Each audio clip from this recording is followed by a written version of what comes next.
Hi everyone, voilà la partie 2 de notre vidéo, on compare nos expatriations. Dans cette partie, on va vous parler des 10 critères suivants comme le climat, la facilité à immigrer ou encore le coût du logement. N'oubliez pas de vous abonner pour plus de contenu expatriation ou sur la Malaisie. Bon visionnage!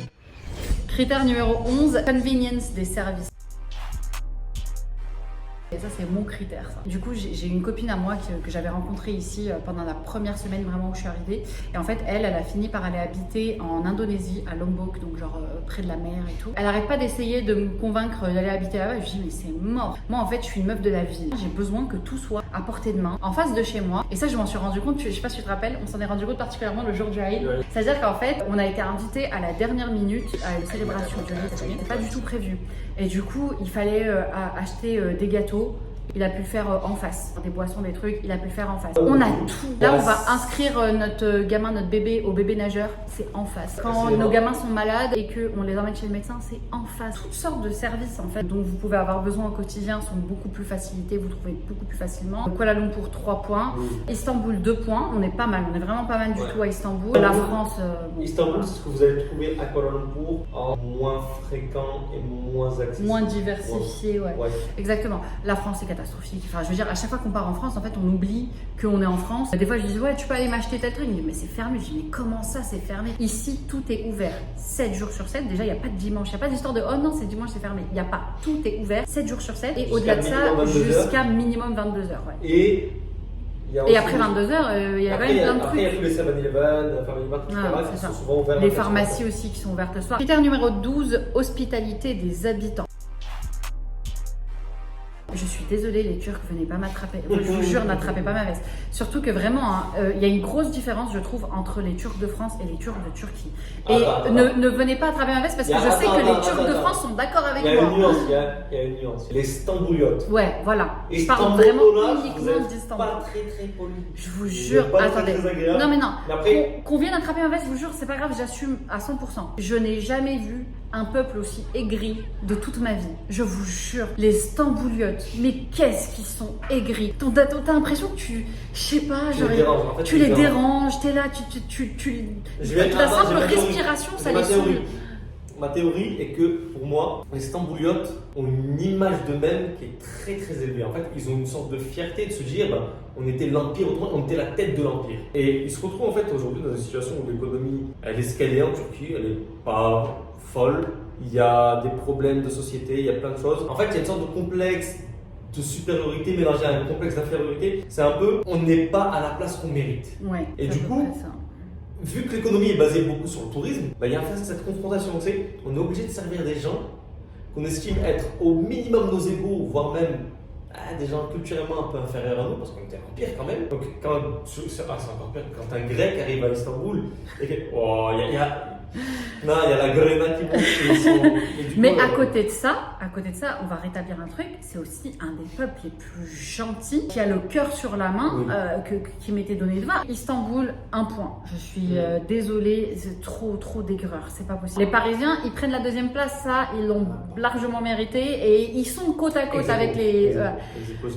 Et puis bon, voilà, les Malaisiens, clairement, non, les Malaisiens ils sont super. Non, attends, ils sont trop Ils sont trop agressifs. Critère numéro 13, facilité à immigrer. Les choses ont changé récemment. Ouais. Quand on y était, quand on est arrivé en Turquie, en soi c'était facile d'avoir un Ikamet, un titre de séjour. Mais nous, on est arrivé à la mauvaise période. On est arrivé pendant le Covid.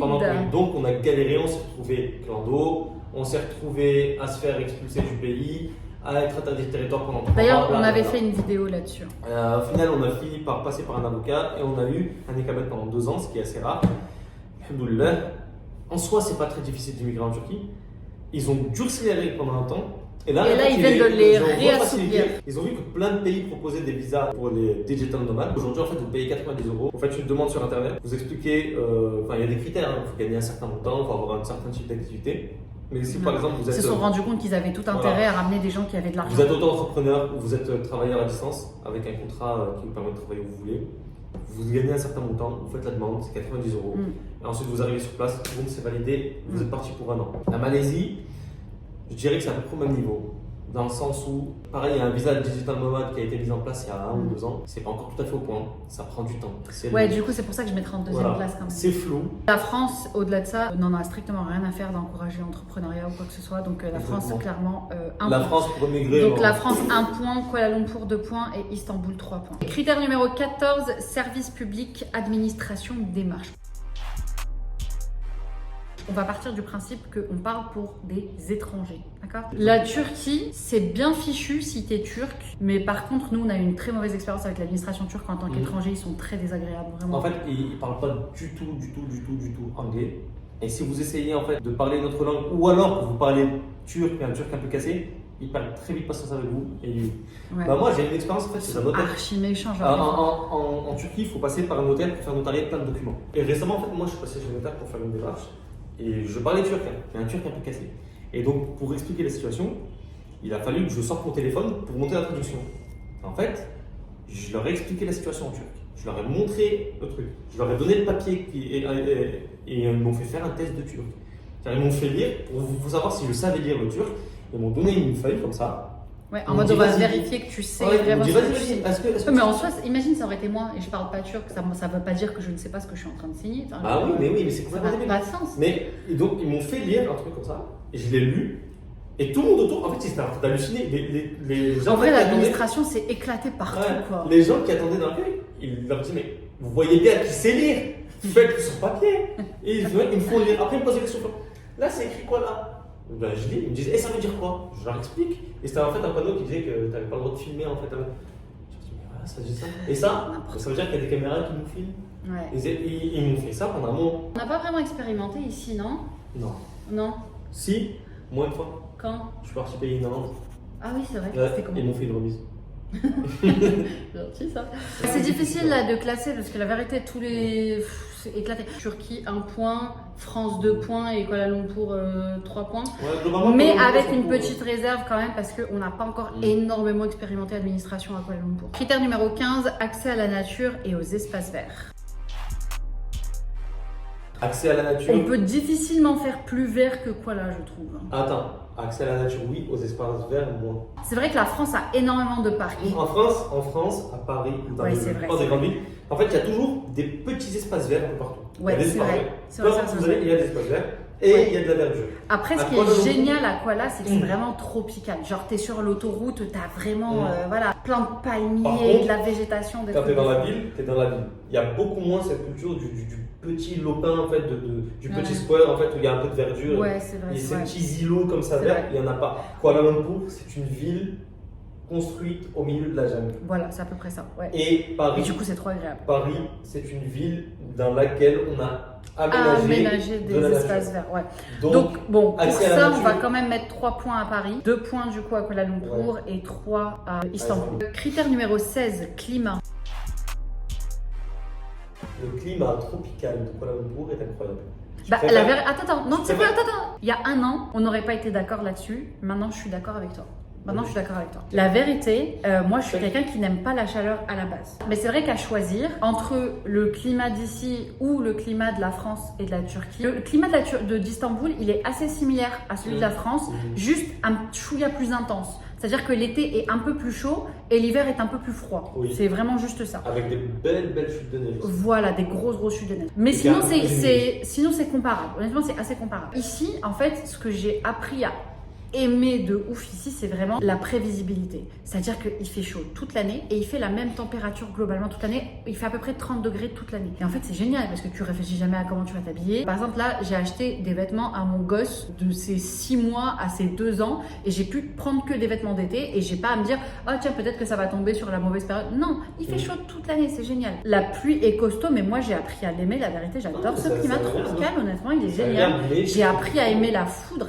J'aime la foudre ici. Là, par exemple, il fait gris, il fait hyper gris. Ouais, là, il fait hyper gris. Et c'est comme ça quasi tous les jours. Mais honnêtement, là, tu me proposes d'avoir le climat de la France ici, je te dis non. J'ai appris à l'aimer, ce climat, je me suis habituée, j'en changerai pas. 17. Facilité à pratiquer sa religion. Archi facile. Là aussi, il n'y a pas de débat. La France en dernier. La France, là, on va pas développer, on sait. La Turquie en tant que musulman, c'est super, surtout quand on vient de France à la base, ça nous fait un choc parce que d'un coup, on peut vivre normalement, entre guillemets. Mais rien à voir avec la Malaisie. C'est-à-dire qu'ici, c'est vraiment chacun fait ce qu'il veut, chacun vit sa religion, tout le monde cohabite. Et ça, je trouve ça tellement bien. C'est-à-dire que vraiment, il n'y a pas cette espèce de haine les uns avec les autres. Et en fait, le problème à Istanbul, c'est que genre les laïcars, ils ont un peu le seum contre les gens religieux. Les laïcars sont ultra laïcars. Ils sont, ouais, genre vraiment, ils ont le seum. Ah oui. Et un truc que j'adore, vraiment, ça me fait tellement chaud au cœur, surtout venant de France. Ici, les vacances publiques, c'est vraiment pour tout le monde. C'est-à-dire qu'il va y avoir des vacances pour Eid, il va y avoir des vacances pour Diwali. Corrigez-moi si je dis une bêtise, mais c'est hindou du coup. Il va y avoir des vacances pour Noël. Et en fait, au-delà de ça, tout le monde cohabite. Et en fait, ouais, pour le Nouvel An chinois, exactement. Il y a aussi des jours fériés tout le temps. Ce que je trouve génial, en fait, c'est qu'à l'école, ils font vraiment un effort pour que les enfants apprennent sur la culture les uns des autres. À l'école, ils ont pas de... Il n'y a pas de bœuf. Oui. Pas de porc. Il n'y a pas de bœuf, il n'y a pas de porc. Concrètement, ici, il y a des églises de partout. Évidemment, des mosquées de partout. Il y a des temples hindous, bouddhistes de partout. C'est ça. En fait, tu fais ta vie, quoi. Personne te saoule. Tu vis ta religion comme tu veux, quoi. Critère numéro 18, disponibilité des produits halal. La France, ça va de mieux en mieux, mais c'est... Voilà, c'est... Turquie et... Après, je mettrais potentiellement la Turquie au-dessus parce qu'il y a vraiment 0 porc, quoi. Ouais, en fait, en Malaisie, le porc est très facilement accessible. Ouais. Il y a beaucoup parce que de les Chinois adorent le porc. Voilà, il y a beaucoup de restaurants qui proposent du porc, c'est normal. En Turquie... Mais après, ils vous préviennent. C'est-à-dire que, par exemple, moi, à chaque fois que je suis rentrée dans un restaurant et que potentiellement il n'était pas halal, ils te disent est-ce que tu es sûr que tu veux rentrer parce qu'il n'est pas halal. Et il faut préciser que quand tu dis pas halal ici, en général, 90% du temps, la viande de manière générale est halal. C'est juste qu'ils utilisent. Parce qu'en fait, leurs fournisseurs, ils sont par défaut halal. Voilà. C'est juste qu'ils utilisent de l'alcool ou du porc. Voilà. De l'alcool, du porc ou alors du lard. C'est ça. En fait, c'est la seule raison pour laquelle un restaurant pourrait ne pas être halal. C'est-à-dire que si le restaurateur, par exemple, il est chinois et qu'il veut proposer des plats à base de porc, il est obligé forcément d'avoir un restaurant qui n'est pas halal. Mais en vrai, son bœuf et son poulet, ils seront halal. Après, parfois, il y a certains produits importés qui ne seront pas halal. C'est rare. C'est quand même rare. Non, on trouve là dans certains magasins. Des produits. Ah, tu parles de ça? Oui, voilà. Donc, on classerait quand même, je donnerais quand même 3 points à Istanbul parce que tout est vraiment halal par défaut. Ici, à Istanbul, si vous voulez manger du porc, il faut vraiment le chercher. Ouais, faut aller dans des sections spécifiques de Macro Center. Voilà. Critère numéro 19, coût du logement. Ça paraît, c'est facile. Paris en dernier, Istanbul ensuite, Kuala Lumpur. Alors, encore une fois, on parle de Istanbul de 2025 parce que les prix ont énormément augmenté. Mais à l'époque, c'était vraiment pas cher du tout. Mais aujourd'hui, voilà, clairement, il n'y a pas photo. La Malaisie, c'est ce qu'il y a de. Enfin, Kuala Lumpur, c'est ce qu'il y a de moins cher. Et puis, la Turquie en deuxième et la France en troisième. Voilà. En fait, pour le prix d'un logement moyen à Paris, vous allez avoir une résidence de luxe ici. Exactement. Non, mais je parle d'Istanbul. Ah, d'Istanbul. Vous aurez un bon logement. En fait, vous allez avoir la même taille à Istanbul dans une meilleure résidence. Ouais. Ça va être une résidence avec piscine, etc. Ici, ce sera plus grand et Ici, plus luxueux. Vous aurez plus grand, plus luxueux, plus propre, plus réel. Pas forcément plus récent, mais mieux situé. Mieux situé aussi, ouais, exactement. Voilà. Et enfin, critère numéro 20, qualité de la vie en famille. Alors, je trouve que c'est pareil, Paris, Istanbul. Ouais, un point pour Paris, essentiellement parce que c'est une société qui est beaucoup plus individualiste. C'est une ville qui aspire ton âme. C'est ça. Au-delà de ça, oui, le métro boulot dodo ne facilite pas. Il y a de plus en plus cette espèce de truc de on déteste les enfants. Ah, il faudrait des espaces où les enfants sont interdits, machin. Mais ça, c'est un truc occidental globalement. Hein. Il y a de plus en plus cette mouvance anti-enfant qui je trouve aberrant. Enfin, comment on en arrive à une société qui déteste les enfants, je trouve ça. C'est une société qui se suicide. Non, mais c'est une dinguerie. Vraiment, je trouve ça ouf. Alors que tu vas à Istanbul, ils sont comme des oufs sur les enfants. Tu vas en Asie, ils sont comme des oufs sur les enfants. C'est vraiment l'Occident qui est en train de courir à sa perte, qui est en train de péter un câble. Oh, vas-y, les enfants, ils saoulent. Ouais, mais ok, mais ça fait partie du truc. Enfin, un enfant, il fait pas exprès d'être chiant. Enfin, je veux dire, je suis désolée, mais voilà. Est-ce qu'on mettrait pas Istanbul en premier? Parce que je trouve qu'il y a quand même vachement plus ce côté famille. Par exemple, je sais pas, tu vas sortir le week-end, tu vas voir qu'il y a plusieurs générations à la même table en train de manger ensemble. Vous voyez ce que je veux dire? Genre, c'est encore plus poussé, je trouve, que Kuala Lumpur. Je suis d'accord avec toi. Par contre, on parle de la facilité à vivre une vie de famille. Et ici, si tu pars du principe qu'il y a énormément d'activités pour les enfants. Ouais, ça. Ah oui. Ouais, Alors, c'est il y a vrai des activités. que, ouais, à choisir, si vous avez des enfants, c'est vrai que Kuala Lumpur est quand même beaucoup mieux. Il y a tellement de trucs à faire pour les enfants. Genre, il y en a tellement que tu n'auras jamais le temps de faire le tout. Surtout beaucoup d'activités sportives aussi. Ouais, non mais même il y a tout. Globalement, nous en tant que parents, si on devait choisir un endroit, c'est clairement Kuala Lumpur. Ouais. Kuala Lumpur, vous avez large de quoi faire avec vos enfants. Clairement, on mettrait du coup 3 points à Kuala Lumpur. Il y a énormément de cafés pour Mais non, enfants. mais ça a été En apporté gros, ce par qui est les- génial, ça a été c'est que apporté t'as pas par les besoin. gouvernements.